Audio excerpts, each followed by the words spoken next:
Las juventudes han tenido y tienen un altísimo protagonismo en la realidad internacional, con respecto a movimientos sociales y a las diferentes formas de cabildeo alrededor del mundo. Sin dejar de analizarlo de la mano de las nuevas tecnologías, se ve una gran diferencia hacia la manera de reclamar derechos e igualdad social con respecto a algunos años atrás. En este episodio, entrevistaremos a un representante de la Red de Estudios Globales Atlas Polaris de México para informarnos más sobre el tema. Acompáñanos. Este es un podcast producido por el Centro de Estudios Estratégicos de Relaciones Internacionales, CERI.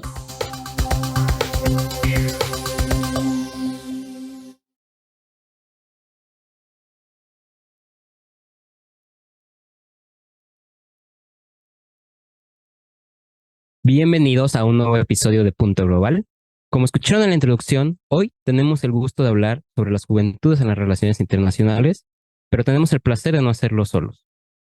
Estaremos acompañados por parte de integrantes de la Red de Estudios Globales Atlas Polaris de México, la cual es una red de investigación en el ámbito de las relaciones internacionales que se especializa en la juventud como actriz protagonista de nuestra disciplina.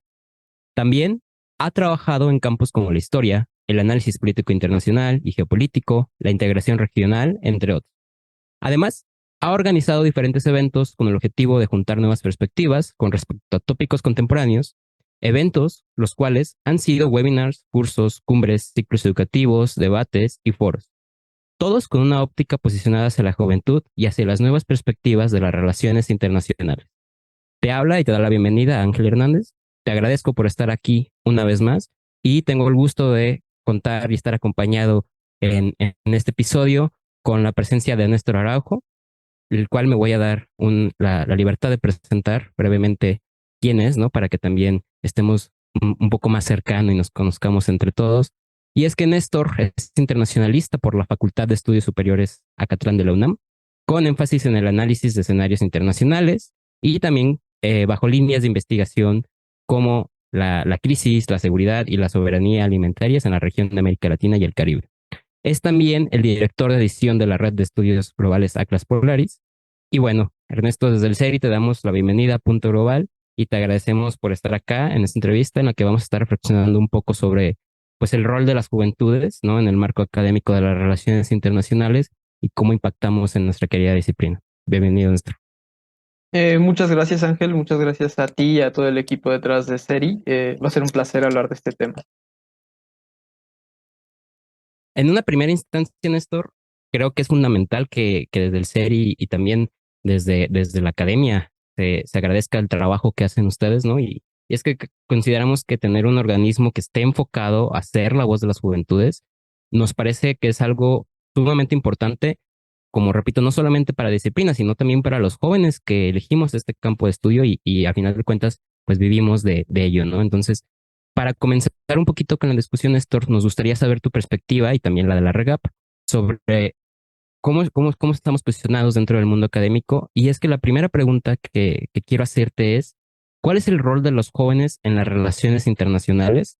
Ya tú me responderás desde qué perspectivas lo ves, un poquito para ir peloteando el inicio de la conversación. Ok, pues el rol de las juventudes en las relaciones internacionales creo que como en cualquier campo de conocimiento es muy importante porque generamos justamente nuevo conocimiento. Y esto me recuerda también un poco a cómo surge la red de estudios globales Atlas Polaris.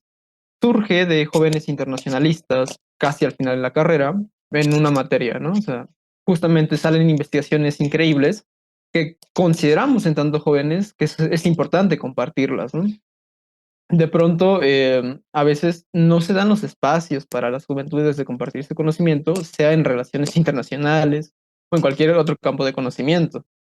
Entonces, particularmente las juventudes en relaciones internacionales, hacer una ciencia social, creo que abordamos las problemáticas sociales desde una perspectiva más fresca, más innovadora, diría yo incluso, que de pronto las viejas generaciones o ya las academias que van quedando, pues digamos, rezagadas un poco, no se ajustan a la realidad de las juventudes, ¿no? Particularmente aprendemos relaciones internacionales desde las críticas que podemos hacerlas en tanto estatocentrismo, etnocentrismo, etcétera, pero también diría yo incluso adultocentrismo, ¿no?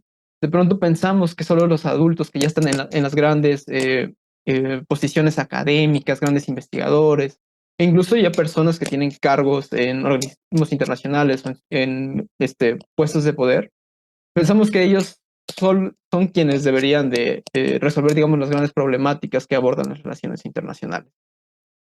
Y creo que particularmente nuestra generación se enfrenta y vive las problemáticas que generaciones pasadas nos dejaron, ¿no? Nos heredaron, desafortunadamente, ¿no? Sea cuestiones ambientales, sea cuestiones sociales, sean cuestiones económicas. Lo que en su momento generaciones antepasadas establecieron, sea a nivel de las políticas o sea a nivel de la disciplina de relaciones internacionales, nos toca hoy a los jóvenes arreglar esas problemáticas, como ya he mencionado, cuestiones medioambientales, económicas y políticas. Entonces, el rol de las juventudes en relaciones internacionales y en general en cualquier ciencia social, diría que es justo proponer soluciones innovadoras y frescas a problemáticas que se han venido dando desde décadas y que no han tenido solución. Justo, me parece una respuesta muy buena, Néstor, porque yo, rescatando un poquito lo que nos cuentas, definiría justamente el papel de las juventudes en las relaciones internacionales bajo la palabra del cambio, ¿no? Y también bajo la palabra del reforzamiento de los debates que estamos teniendo previamente en la disciplina.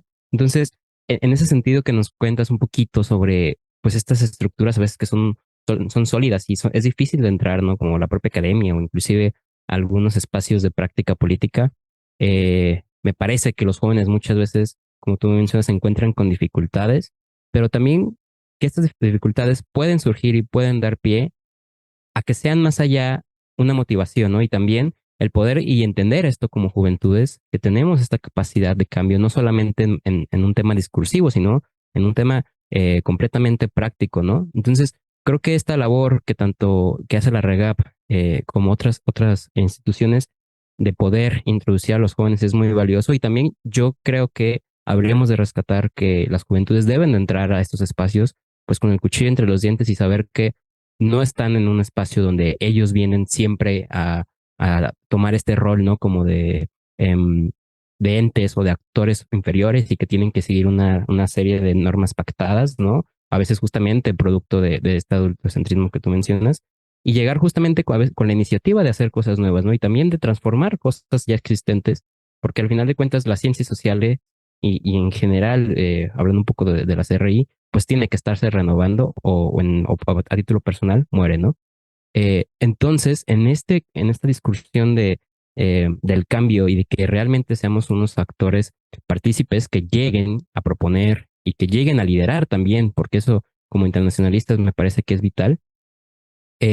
Sabemos y también es otra pregunta que queremos hacer en esta entrevista, que al final de cuentas, como venimos platicando, pues la disciplina se va a renovar, ¿no? Y esto tiene que ser con el ingreso de nuevos investigadores, pero también de nuevas ideas, ¿no? Y de nuevos planteamientos y de cambios que hagan ver las cosas ya establecidas de una manera distinta.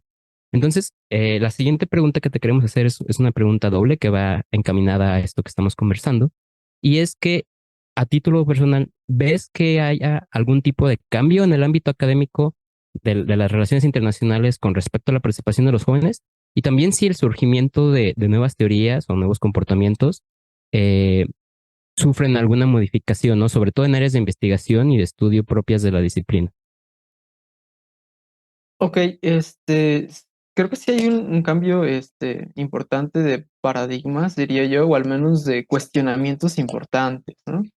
En su momento, y a mi experiencia y también a mis compañeros en la universidad, aprendimos RI de nuestros profesores, sí, y aprendimos las RI desde las teorías clásicas, un poco las contemporáneas, ¿no? Y de pronto las críticas que se hacen a la disciplina, como el hecho de que en su momento se consideraba como único actor a los estados y se van sumando diferentes actores en el sistema internacional, creo que justo en el momento en el que comenzamos a darnos cuenta que otros actores, y principalmente actores de la sociedad civil organizada, inciden en las relaciones internacionales, es como también las teorías se van complejizando y cuestionando el viejo estatocentrismo y etnocentrismo de la disciplina. Y por supuesto también tiene que ver un poco con la cuestión generacional. Particularmente creo que las relaciones internacionales y muchas de las perspectivas en ciencias sociales han pecado de no representar a las problemáticas de los grupos vulnerables, ¿no? A los históricamente discriminados, por ejemplo, ¿no? Entonces, en su momento, pensemos en el siglo XX, si bien era un contexto internacional distinto, una coyuntura histórica distinta, no se hablaban y no cuestiones de género, de disidencias sexogenéricas, ni mucho menos medioambientales, o incluso hasta de coloniales, atravesadas también por el análisis en torno a la raza, ¿no? Y las clases sociales.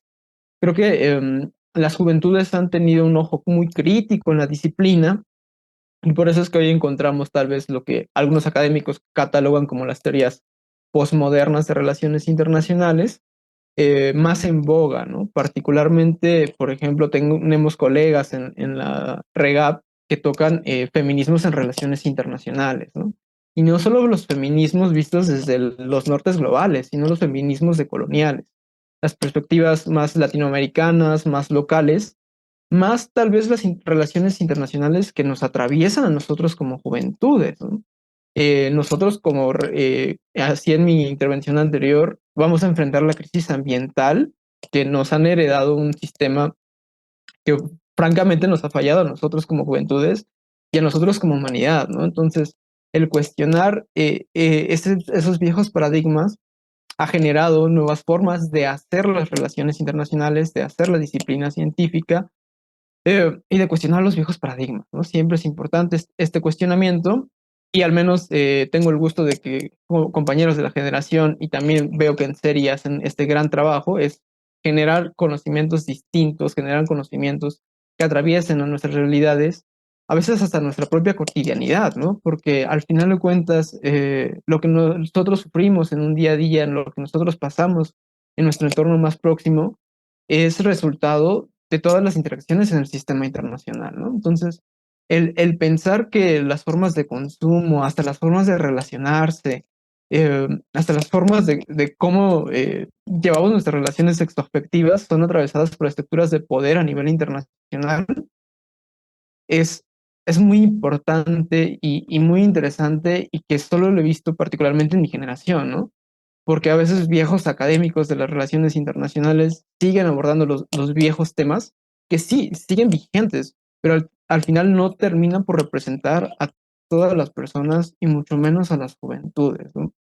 De pronto eso es lo que a mí se me hacía un poco triste en la disciplina, que veíamos las organizaciones internacionales, los estados, incluso las empresas transnacionales muy ajenas a nosotros, ¿no? Como si fueran objetos totalmente distantes, pero la verdad es que no, o sea, la verdad es que nosotros también somos objetos de las relaciones internacionales, somos partícipes de los movimientos sociales, somos partícipes de los cambios en las estructuras internacionales y por tanto la forma en cómo hacemos relaciones internacionales también tiene que cambiar y también tiene que evolucionar y tener una perspectiva, digamos, que le sirva a las juventudes y a los grupos vulnerables, diría yo, ¿no? O sea, recuerdo, por ejemplo, una frase de Robert Cox que dice que la teoría siempre es para alguien y con algún propósito, ¿no?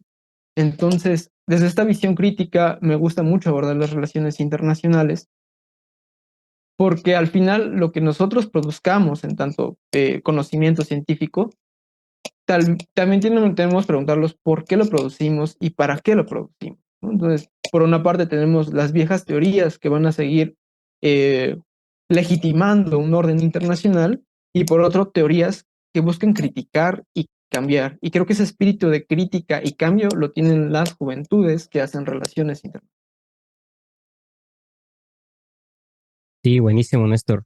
Justamente como rescato lo que mencionas, ¿no? Que no solamente se es parte del cambio desde tal vez esta perspectiva crítica y de la elaboración y realmente del repensar las cosas y también de desaprender ciertas cosas, sino que al final de cuentas las juventudes son parte del cambio, o sea, y parte práctica, ¿no? Dentro de la vida real.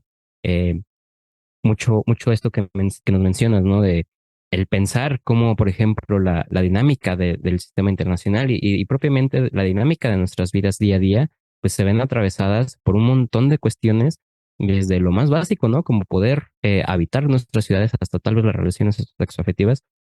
Creo que eso es algo vital, que es una bandera de la cual se ha apropiado las juventudes y que justamente, como mencionas, es necesario seguir reforzando viejos paradigmas o viejos y nuevos paradigmas, ¿no? Y también temas internacionales que creo que ahí concordamos, ¿no? Siguen más vivas que nunca con un montón de situaciones, ¿no? Propias como por ejemplo no sé, la invasión rusa a Ucrania. Justamente cuando grabamos este episodio el día de hoy, pues bueno, sucede una situación delicada en Perú, ¿no? Entonces, eh, nos damos cuenta de cómo, si bien, como mencionas, siguen un montón de cuestiones, de heridas históricas que nos atraviesan todos los días, pues también hay que aprovechar y hay que adueñarnos de esas cuestiones y trabajar por repensar esas cuestiones y también pues desaprender algunas malas prácticas que puede haber en el camino, ¿no? Y en este punto que nos cuentas sobre que somos partícipes y somos también actores que están metidos y que tienen que ser el motor de cambio no solamente desde la academia, sino desde pues nuestras vidas en el día a día. Tenemos otra pregunta y quiero darle un poquito un giro en el sentido de que la pregunta va encaminada si tú crees que hay alguna relación entre las juventudes en las relaciones internacionales y la presencia de estas en movimientos sociales como el feminismo o el ambientalismo, que ya nos diste un poquito la respuesta. Entonces, quisiera más bien darle el giro y añadirle un poco, que nos cuentes sobre tu participación desde la REGAP, si tú quieres, también un poquito desde tu persona, desde como internacionalista en ser un actor partícipe en alguno de estos movimientos, ¿no? No tiene que ser los dos que he mencionado, en algún movimiento social. ¿Qué experiencias has tenido personalmente como internacionalista en la participación activa de algún movimiento social? ¿Y cómo ves, ¿no? También en esta línea que nos cuentas sobre tu entorno como la REGAP, sobre tu entorno en tu generación. Compartimos algo para aquellos que nos están escuchando, Néstor y yo, ambos somos mexicanos.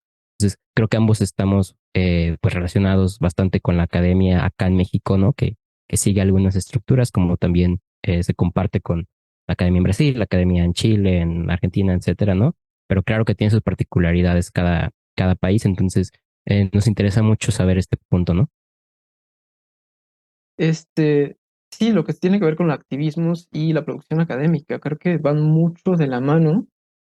Y si bien ya comenté justo más los activistas medioambientales, tengo el gusto de compartir la REGAP con la mayoría mujeres. De hecho, la REGAP está dirigida en su mayoría por mujeres.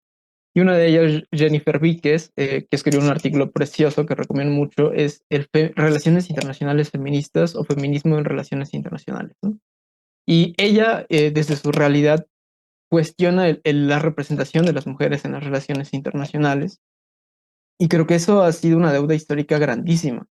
Y eso es tan solo un ejemplo, ¿no? Creo que Jenny podría abundar mucho más en eso. Les recomiendo su artículo, pero particularmente en lo que me atraviesa a mi realidad. De hecho, también escribí un artículo recientemente que tiene que ver con la respuesta internacional hacia la pandemia del VIH, ¿no? Activamente participo, me gusta mucho estar en contacto con los activismos LGBT y los activismos que hacen respuesta a la pandemia del VIH. Y en su momento, por ejemplo, ¿quién pensaría de VIH y sexo homosexual y relaciones internacionales, ¿no? Nadie se lo hubiese pensado, pero con un colega internacionalista abordamos esos temas, sobre todo desde la perspectiva que la cooperación internacional para el desarrollo sí ha hecho grandes avances. Tenemos, por ejemplo, ONU-SIDA, la Organización Mundial de la Salud, etcétera. Pero desafortunadamente aún sigue habiendo deudas históricas para los grupos, las poblaciones de riesgo en temas de VIH, ¿no? De pronto, las intervenciones que se hacen como recetas de medicina, como si fuera a aplicar para todas las personas en el mundo, ¿no? Y esa es una de las críticas que le hacemos a la cooperación internacional, eh, porque no atraviesan las realidades de las personas, en este caso de poblaciones clave, ¿no? Particularmente este tema para mí fue muy en boga recientemente con el surgimiento de la monkeypox, del surgimiento de la viruela del mono, también una pandemia de importancia internacional según la OMS, pero que justamente este organismo, la recomendación que hace es disminuir, que las personas que tienen, los hombres que tienen sexo con hombres, disminuyeran el número de interacciones sexuales, ¿no? Y al final, estas sugerencias desde un organismo internacional que podría parecer tan inocente, va cargada de un estigma enorme, porque vulnera justamente las realidades y la dignidad humana de aquellas personas que, como yo, somos hombres que tenemos sexo con otros hombres, y replica este estigma que en su momento ya vivimos en la década de los 80, porque en la década de los 80, recordemos, cuando surge el SIDA y se convierte en una pandemia de importancia internacional, los organismos internacionales y los estados tardaron en responder, ¿no? Y entonces ahí es cuando, para mí particularmente, surge este cuestionamiento. Si estas instituciones, si estos organismos internacionales se supone que están ahí para dar una mejor respuesta a estas emergencias, a estas problemáticas que son de toda la sociedad internacional, de todo el sistema internacional, no lo están haciendo de una manera, digamos, adecuada para las realidades, en este caso, de las personas que somos población de riesgo en torno a los temas de VIH, ¿no? Entonces, sí, los activismos van muy ligados a la academia, eh, particularmente, les digo, yo toco temas de la diversidad sexogenérica. También, por ejemplo, si nos vamos a un análisis más hacia la economía internacional, apuntamos mucho a cómo al final el capitalismo termina absorbiendo ciertas demandas de los grupos sociales y nos ayuda justamente a cuestionar también las formas de consumo actual en el mundo, ¿no? Y cómo es atravesado por diferentes identidades y complejizar las relaciones internacionales tal vez hacia los grupos vulnerables es algo que el activismo ha hecho mucho, ¿no? Entonces, cuestionar la forma en cómo se está llevando a cabo la cooperación internacional, sea en temas medioambientales, sea en temas de género, sea en temas de salud, creo que es una tarea que están haciendo los y les activistas en todo el mundo, ¿no? Recuerdo que incluso antes de la pandemia del COVID, en América Latina particularmente se vivió una ola de activismos feministas y de activismo de todo tipo, en cuyo principal impulsor eran las juventudes, ¿no? Entonces vemos también cómo los activismos de cierta manera se transnacionalizan y las experiencias que compartimos, por ejemplo, en Argentina, en Brasil, en Bolivia, en Colombia, terminan también generando empatía entre las juventudes porque al final nos atraviesan problemáticas comunes, ¿no? Entonces, es muy importante este nexo entre las realidades de los grupos históricamente vulnerados y el cuestionamiento de las relaciones internacionales. Sí, me parece una reflexión clave y central en el tema que estamos tocando, Néstor. Eh, y justamente rescato también esto que nos cuentas, ¿no? De sobre todo de priorizar aquellos grupos vulnerables y tomo un poquito el ejemplo que mencionaste con la reciente monkeypox y también, bueno, un poquito repasando, haciendo un repaso más hacia atrás, ¿no? Con el tema del VIH, creo que de las personas en situación más vulnerable y también las relaciones internacionales, ¿no? Y es un tema en donde no importa si tal vez resides en México, resides en algún país de África, en algún país de Asia, al final de cuentas son problemáticas que terminan por ser globales, ¿no? Y terminan también por afectar de igual manera a, a todo el mundo, ¿no? Pensando a lo mejor en una pandemia como la COVID-19, pero mucho más a las poblaciones vulnerables, ¿no? Que muchas veces se encuentran no solamente más expuestas a lo mejor a cierto riesgo de salud, sino también evidentemente pues a discriminaciones bueno, impactos culturales y demás cuestiones, ¿no? Y en esta línea, y en este orden de ideas, me parece que también es central primero, que los jóvenes, y también no solamente los jóvenes, sino el estudio de las relaciones internacionales y también de las ciencias sociales, pues adopte una perspectiva interseccional, ¿no? No creo yo que también esto es una bandera y esto es un acto que se le debe reconocer a cada vez más a aquellos que se dedican y que están envueltos en esta dinámica de relaciones internacionales. Y es que, al menos yo desde mi perspectiva y desde la academia y desde mi trinchera, puedo decir que muchos de los análisis que se realizan en diferentes temas. Yo, por ejemplo, estoy muy metido en tema para diplomacia, ¿no?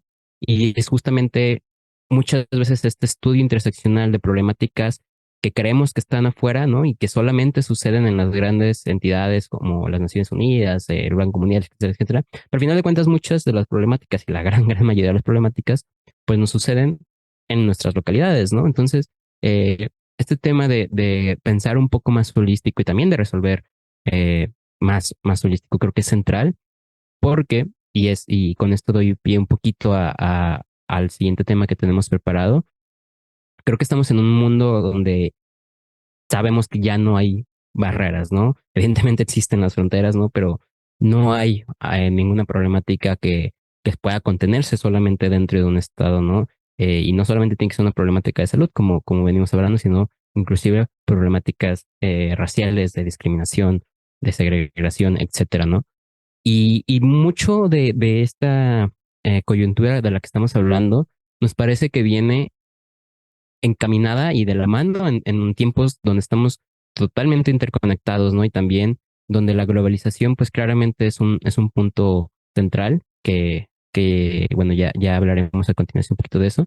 Y justamente la pregunta y la siguiente cuestionamiento que queremos hacerte es cómo afecta precisamente la globalización y la transnacionalización de los saberes en nuestra disciplina y también el rol de las juventudes en ella, ¿no? Me parece, bueno, esa es la pregunta y ya por último, antes de que nos contestes, me parece que, por ejemplo, lo que estamos haciendo en este mismo momento, pues es muestra de ello, ¿no? Estamos aquí de diferentes países conectados por Zoom, ¿no?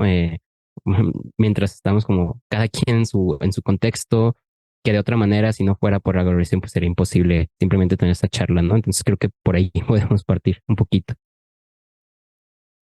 Exacto, creo que a nuestra generación le tocó venir con todos los cambios y avances de las tecnologías de información y comunicación y las distancias se acortan, ¿no? O sea, yo no he tenido que viajar ni a Guadalajara ni a Argentina para hablar con ustedes y justo en ese tenor, la información que tenemos actualmente disponible es prácticamente instantánea, ¿no? Entonces tenemos información de todas las regiones del mundo y eso por una parte creo que nos ayuda a generar más empatía. Debería, al menos de mi perspectiva, ayudarnos a generar más empatía en cuanto a las problemáticas que nos atraviesan, ¿no? Justo Ángela hablabas de la perspectiva interseccional, que es súper importante en relaciones internacionales y en todas las ciencias sociales, en cómo tenemos problemáticas comunes, pero al final también realidades distintas de acuerdo a nuestros entornos locales, ¿no? Incluso hay una palabra, no recuerdo cómo es en español, pero en inglés es local, que es local con una G antes. Cuando las personas hablan de actuar local, hablan de actuar local ante temas globales, ¿no? Al final sí tenemos eh, situaciones comunes como la crisis ambiental que atraviesa a gran parte del mundo, pero particularmente, por ejemplo, son más vulnerables los países de los sures globales, ¿no? Y también incluso hasta la forma de hacer activismo. Hace unos meses, por ejemplo, era muy en boga los activismos en Europa en torno al medio ambiente, ¿no? Que iban a los museos y hacían intervenciones en los museos, pintaban las obras, etcétera. Y pienso, por ejemplo, cómo son los activismos medioambientales en México y en América Latina, ¿no? Es una tremenda diferencia que a pesar de ser el mismo problemática y la misma intervención política, la recepción es totalmente distinta, ¿no? Particularmente en México hemos tenido situaciones tristes y desafortunadas, como activistas ambientales siendo perseguidos, incluso asesinados, ¿no? Y por otra parte, tenemos activistas en Europa que intervienen en museos y no pasa de que los detenga la policía o así, ¿no? Entonces, si bien la transnacionalización de los saberes puede ayudarnos a generar empatía con algunos movimientos, también hay que hacer esa diferencia local, incluso regional, ¿no? Eh, Particularmente América Latina y el Caribe comparte muchas de las problemáticas y muchas de las perspectivas y un pasado colonial, ¿no? Y si bien podemos absorber, entender y escuchar perspectivas europeas o estadounidenses o de otras regiones del mundo, creo que siempre entre latinoamericanos estamos como más cercanos a nuestras realidades, a nuestras problemáticas y pues este debate entre globalización o regionalización que es tan interesante en las relaciones internacionales termina también por atravesar en cómo, creamos saberes, ¿no?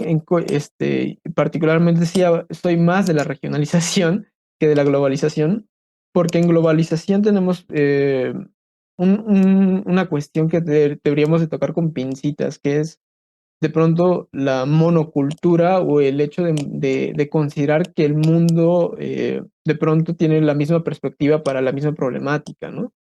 Como lo hablaba con medio ambiente, ¿no? O sea, es el mismo problema, pero de acuerdo a la región en la que estés, en el estado en el que estés, pues se va a abordar de formas distintas.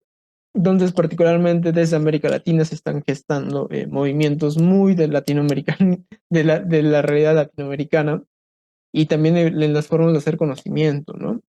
Uno de los temas que a mí me gusta mucho es justo las perspectivas latinoamericanas de hacer relaciones internacionales, que por supuesto, y hemos sí absorbido un poco del conocimiento que se genera en Europa, en América, en Estados Unidos, etcétera, pero al final no va a ser la misma perspectiva ni visión que tengamos los jóvenes latinoamericanos que lo que tengan los jóvenes en Europa, ¿no? O en América del Norte.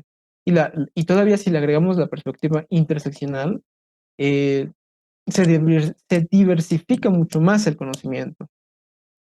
Y sí, creo que la globalización nos ha ayudado para tejer redes en todo el mundo y sobre todo de tejer redes con aquellas personas con quien tengamos intereses y problemáticas comunes. Al final termina siendo enriquecedor por cualquier punto en del que veamos. El hecho de estar ahorita conversando con ustedes y generar redes de conocimiento colectivo, creo que abonda más a las perspectivas que podamos aportar a las relaciones internacionales y que evidentemente gracias a la globalización y a los avances de la tecnología llegamos a este punto. Sí, justo, Néstor. Yo como acotación también soy más del tema de la regionalización. Incluso hay un término muy interesante que es la desglobalización, ¿no? Que es justamente este tema, es todo un tema que no nos vamos a meter de lleno porque, bueno, alargaría mucho el episodio, ¿no? Pero eh, lo que más rescato de este tema y que puede parecer o puede sonar muy lógico es pues decirle adiós al cosmopolitarismo, ¿no? Y esto puede a lo mejor decir, ah, pues claro, pues es justamente lo contrario, pero es justo, y esto tomando un poquito de lo que nos cuentas, es un arma de doble filo, ¿no? A opinión personal, porque por un lado es tal vez abandonar un poquito y haciendo así como una reflexión un poco informal y decir, pues yo no voy a ver cómo está tu casa y tu estado estás a lo mejor ya no siguiendo tantos lineamientos democráticos o haciendo cosas que a lo mejor eh, efec- evidentemente afectan a los derechos humanos de la población. Yo estoy metido en mis propios asuntos, ¿no? Y yo tengo que limpiar mi propia casa y tengo que ver cómo pasa también mis relaciones que más me favorecen, a lo mejor con los vecinos de la región o etcétera. Y es todo un tema de estudio, ¿no? Que me parece que es una, y también no solamente es como que estemos pensando en que esto va a suceder, creo que está sucediendo actualmente en el mundo y puede ser una tendencia muy interesante a seguir para futuros estudios en la disciplina. Pero es justo esta otra parte que quiero rescatar y es que nos mencionas, y es esto de crear redes, ¿no? Y también creo también, pues, que esas redes se vuelvan en ecosistemas, ¿no? Y se vuelvan en espacios de trabajo colaborativo, no solamente pensando en este estatocentrismo, ¿no? De a lo mejor la unión entre estados latinoamericanos, que claro que es vital y claro que es importante y considero que es algo que hay que impulsar, sino también, pues, desde los propios ciudadanos, ¿no? Y me parece muy bueno este término que rescatas de lo local, ¿no? Eh, yo soy un poco detractor a veces de agendas que sí son muy buenas, es muy bueno el hecho de que existan, pero a veces se queda en un tema discursivo, ¿no? Y se queda en un tema discursivo muchas veces por responsabilidad del Estado, ¿no? Y por responsabilidad, al final de cuentas, de cosas que se escapan a las manos de la ciudadanía, ¿no? Pero creo que justamente el poder hacer comunidad y el poder formar a veces soluciones pensadas desde lo local y pensadas también desde las problemáticas que pueden ser muy individuales, pero también aquellas que son compartidas, es algo que las juventudes me parece que cada vez entienden más y también me parece que cada vez se avanza más en que sea aplicada como política pública, ¿no? Que al final de cuentas, la idea de todo esto que creo que estamos conversando es que no solamente son justamente ideas, ¿no? Porque al final de cuentas, pues, la política pública se va a medir por los resultados, sino por las ideas, ¿no? Y justamente me parece que esta forma de tender puentes es muy importante. Y quiero dar como un poquito ya cierre a nuestra conversación en algo que se relaciona a esto que estamos platicando. Y es que justo nos parece que estamos como en un punto de mucha incertidumbre, ¿no? A nivel global. Eh, Pueden parecer que había cosas que ya estaban superadas y que ya no se hablaba, ¿no? Eh, y que de pronto vuelven, ¿no? Inclusive entendemos, ¿no? Desde fuera de disciplina que puede verse fatalista y se puede a veces pensar en escenarios de Tercera Guerra Mundial. La realidad es que, guardando un poco las distancias, pues han sucedido cuestiones que nadie se esperaba, ¿no? Y también siguen sucediendo, o también tenemos retrocesos en algunas cuestiones democráticas, tenemos a lo mejor avances. Me parece que es como un va y viene, tampoco es novedoso en el mundo, ¿no? Pero creo que estamos envueltos en una dinámica un poco de incertidumbre y que a la vez esta incertidumbre pues va a generar diversas situaciones y contextos adversos, ¿no? Me parece que el más claro podría ser el tema del medio ambiente, ¿no? Y para ir cerrando, la última pregunta va relacionado a estas diversas situaciones un poquito futuro y lo vamos a bajar a la academia para que sea un poco como más fácil de responder. Y es que la última pregunta que te queremos hacer es, ¿qué desafíos académicos crees que se pueden llegar a enfrentar los jóvenes de las relaciones internacionales? Y eso me parece que es muy importante hablar, ¿qué nuevos también debates o qué debates ya existentes se están retomando por parte de las juventudes en la disciplina, ¿no? En términos de retos y desafíos de jóvenes en relaciones internacionales, antes de ir a relaciones internacionales, me gustaría bajarlo a jóvenes en general para el acceso a la educación, ¿no? De pronto, particularmente en México, donde cada vez se reduce más el presupuesto de educación, más el presupuesto a la investigación. Creo que por una parte ese es uno de los grandes retos, ¿no? Porque al final terminamos metiendo en una perspectiva interseccional. No, la verdad es que no todos los jóvenes tienen acceso a la educación y por tanto no todos los jóvenes tienen acceso al desarrollo de la investigación. Al final, nosotros, gozando de nuestro privilegio, podemos, digamos, hablar aquí sobre estos temas, pero atrás de nosotros hay muchas juventudes que no tienen la oportunidad de hacerlo, ¿no? Y si hablamos particularmente del caso mexicano, y seguramente muchos hermanos latinoamericanos lo compartirán, es muy difícil el acceso a la educación superior y por tanto el acceso también al desarrollo de investigación. Eso es de entrada, ¿no? Y jóvenes en relaciones internacionales y en general, una vez que estamos en tanto jóvenes dentro de la academia, el conseguir espacios, ¿no? El conseguir foros que se atrevan justamente a mostrar perspectivas distintas desde las juventudes, como lo es CERI, como es la REGAP, como es lo que hemos buscado hacer nosotros, ¿no?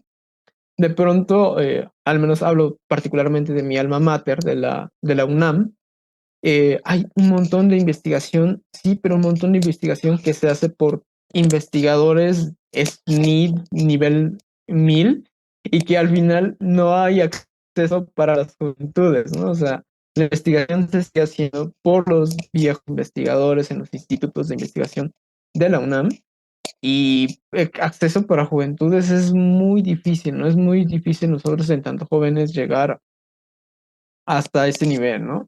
Y si en suma le agregamos cuestiones como corrupción, tráfico de intereses, etcétera, etcétera, se vuelve aún más complicado, ¿no? Una de las cosas que siempre y que particularmente me siento orgulloso con mis compañeras y compañeros en la REGAP es que buscamos, y creo que compartimos esto con SERI, que la investigación en relaciones internacionales deje de ser elitista, ¿no? Porque de pronto pensamos que en estas viejas investigaciones e incluso academias y revistas de renombre, por decirlo de alguna forma, es muy difícil acceder. Y te piden justo un background enorme de cuántas publicaciones tienes, dónde has colaborado, etcétera, etcétera. Y tú como persona que acabas de terminar la carrera, o incluso persona que estás todavía dentro de la licenciatura, pues evidentemente no lo vas a tener, ¿no? Entonces, tanto SERI como la REGAP creo que comparten esa idea de ser ese primer trampolín, ese primer paso para las juventudes en la producción de relaciones internacionales, ¿no? Y también ya a un poco más académico y técnico, como ya lo hemos venido hablando a lo largo de la entrevista, el proponer y generar conocimiento nuevo y nuevas perspectivas de generar este conocimiento. Al final creo que es lo enriquecedor de la investigación, sea en ciencias sociales o en cualquier otra disciplina científica o en cualquier otro campo de conocimiento, el generar estos debates, ¿no? En general, estos cambios de paradigmas, como diría Thomas Kuhn, que está justamente en las juventudes la tarea de hacer estos grandes cambios. Y finalmente también diría a las y los les jóvenes que nos están escuchando, que se atrevan a hacerlo, ¿no? Que se atrevan tal vez a seguir líneas de investigación que no sean tan mainstream, que se atrevan a agregar teorías que son más críticas, analizar desde perspectivas interseccionales, incluso un poco también a jugar con los límites propios de la disciplina, ¿no? En tal vez tocar un poco más herramientas desde la sociología, herramientas incluso desde el urbanismo, por ejemplo, cuando hablamos de temas de ciudades globales, ¿no? Al final, en no cerrarnos en lo que nos han dicho que es relaciones internacionales. Ese debate tan abundante que se genera entre las juventudes, creo que en una primera instancia hay que atrever a hacernos, atrever incluso, diría yo, a cuestionar a nuestros profesores y decir, o sea, gracias por tu conocimiento, pero quizás podría hacerse de esta otra forma, ¿no? Entonces, me entusiasma mucho ver a juventudes, ver a proyectos como estos, a SERI, a la REGAP y demás proyectos en México y América Latina, que se atreven a hacer las cosas de una manera distinta para los y les jóvenes de América Latina y todo el mundo.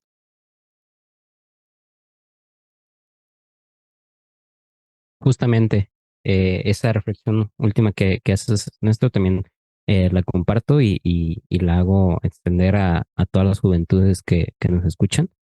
Y bueno, hasta aquí llegan nuestras preguntas y también se nos está acabando el tiempo por hoy, pero nos queremos despedir diciéndote muchas gracias, Néstor, y también gracias a la REGAP, primero por darnos esta oportunidad de ahondar sobre esta cuestión, la cual creemos que es fundamental a la hora de pensar en el futuro de la disciplina y hacia dónde se está dirigiendo, y por supuesto, por su presencia y por su gran colaboración en este episodio de Punto Global. De nuevo, muchas gracias, Néstor, y muchas gracias a la REGAP también. Un agradecimiento a ti, Ángel, por la invitación y a todo el equipo de SERI, que sé que hay decenas de personas detrás de nosotros que están trabajando de la mano con nosotros para generar estos espacios y generar comunidad en tanto internacionalistas, ¿no? Compartimos este gran gusto por las relaciones internacionales y creo que es fundamental seguir tejiendo este tipo de alianzas. Muchas gracias a nombre de toda la red de estudios globales Atlas Polaris.